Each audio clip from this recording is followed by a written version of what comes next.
People who let their intrusive thoughts win once. What did you do? 1. I pissed in a coffee mug and microwaved it for 3 minutes, then ran it under cold water, which caused the mug to shatter and shoot boiling piss everywhere. I was tweaking off Adderall and I was 12 years old. To this day, I have no idea why I did any of this. 2. I had a poop day during my second year of uni. I'm a bit of a loner, so I didn't have any friends to call up and ask to chill with me. So I spontaneously booked a train ticket to London at around 8 p.m. I arrived there at around 11:30 at night, and I didn't plan this through. I didn't book into a hotel or anything, I just kinda wandered the streets and walked about visiting places I had on my bucket list, and then I ended up going for breakfast at around 8 a.m. because I was up the whole night just walking about with my headphones on, and I ended up going to the National Museum there too. I visited Chinatown, had some food there, and did some shopping, and by 5 p.m., I was on my way back to my student accommodation, which was a 4-hour journey on the train. I wouldn't change a thing about that day.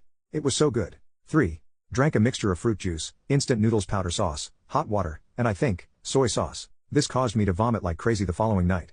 I couldn't smell chicken-flavored noodles for years after that without gagging. 4. Not my intrusive thoughts, but when I was a kid, my friend and I were sitting in a sauna when he said, "What would happen if I piss on the hot rocks?" It turns out it just makes the entire complex smell like burnt piss and permanently bans you from the pool. 5. I put my foot in front of the girl I liked during English class. She stumbled on it and hated me forever. 6. I stapled my finger with a staple gun.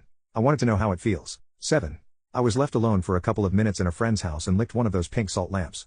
It was exactly what I was hoping for, and I know I won't be able to buy one for myself now. 8. I set fire to my father's newspaper while he was reading it. I was about 5 years old, so that was nearly 80 years ago, and a 40-page broadsheet in those days was a substantial fuel load. 9. I threw a bottle out the window without thinking when driving and stopped my car to clean it up because I felt bad. 10. I threw a slice of American cheese on my parents' garage roof in the middle of summer. It sat up there for weeks, and Kraft singles will badly degrade an asphalt shingle. 11. Jumped off a moving bus and got my knees wounded. 12. I licked the back wall of an empty fridge, got my tongue stuck, panicked, and then pulled my head back and ripped off the tip of my tongue. Bleeding profusely, my grandfather gave me a cup of warm salt water to soak it in. Ouch.